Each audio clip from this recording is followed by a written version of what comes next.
አብሪ ካሜራውን እስቲ አይኔንሽን እያየሁ ላውራሽ። አልችልም። አንተን እያየሁ ማውራት ለምን አትረዳኝም? እያለቀሽ ነው እንደሆነ? አይ ድምፅሽ እኮ ያስታውቃል እያለቀሽ እንደሆነ። አላለቀስኩም። እየተፈቃቀር ለምን እንለያያለን?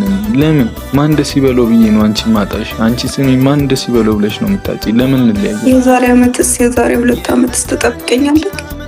እኔ ዘላለሜን የምትመጪ ከሆነ ቃል ከገባሽልኝ ለምን አልጠብቅሽም? ህመም መምጣት ከቻልሽ ነው ይልኝ በእግዚአብሔር። ሰላም እንዴት ናችሁ? ድም የተከበራችሁ ጨረቃ ፋሚሊዎች፣ እኔ ያለው ፈጣሪ ይመስገን ደህና ነኝ፣ እግዚአብሔር ይመስገን። ብቸኛ ስሜት ሲሰማኝ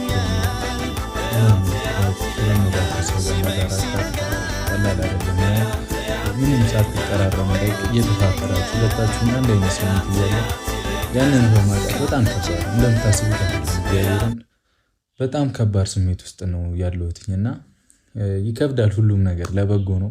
እግዚአብሔር ያለው ነው የሚሆነው። እግዚአብሔር ያውቃል። ዛሬ ብዙ ማውራት የምፈልጋቸው ነገሮች አሉ። ላይክ በቴክስትም ብዙ ሰው እያለኝ የሆነ አላቅም እኔ ለምን እኔ ሊረዳኝ ሰው እንዳልቻለ አላቅም እና የሚናገሩኝ ሰዎች አሉ ምናምን ላይክ ሃይሚ አልቅሳ ቪዲዮ ሰርታ ነበር እና ያንን እንድታደርግ እኔ አልፈልግም ነበረ። ላይክ በቃ ይከብዳል ስሜቱ አውቃለሁ ምናምን፣ ግን እኔ እግዚአብሔርን የተሰማኝን ነገር ወጥቶ ላይክ እንዴት ነው ወንድም ያለቅሳል፣ ወንድም ይከፋዋል እኮ ወንድ ልጅም ልብ ይሰበራል ምናምን፣ ግን መቻል መልመድ አለባችሁ ያው ግዴታ ስለሆነ። ምንም ስላለቀስኩም ወጥቼም ምናምን እኔ የምለውጠው ነገር የለም። ገብቷቸዋል። ግን ሴት ልጅ ስስ ነው ስሜቷ ምናምን ይገባኛል። ላይክ ያለችበት ሁኔታ በጣም እረዳዋለሁ ምናምን። የምታፈቅረኝ አሁን እንደምታፈቅረኝም ነግራኛለች። እኔም ዘላለሜ እንደምጠብቃትም መልእክቴን አስተላልፌ ነበርና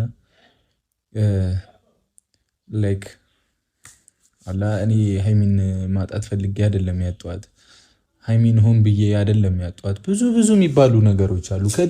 ከድሮ ገና ከዛሬ 2 ዓመት ከዓመት ከምናምን በፊት በተፈጠሩ ነገሮች ተነስተው የሚሉም ብዙ ሰዎች አሉና ያልተማሩ ምናምን ሰዎች አሉ በጣም ብዙ። እግዚአብሔርን እኔ የምፈልገው እኔ ሆን ብዬ እንደሆነ የሚያስብ አለ በጣም ብዙ ሰው። በቃ የኔና ሃይሚ መለያየት እኔ የምፈልገው የሚመስለው ብዙ ሰው አለና አላቅም። እኔ ጋር ያለውን ስሜት እንዴት አውጥቼ እንደምናገር በእውነት አላቅም።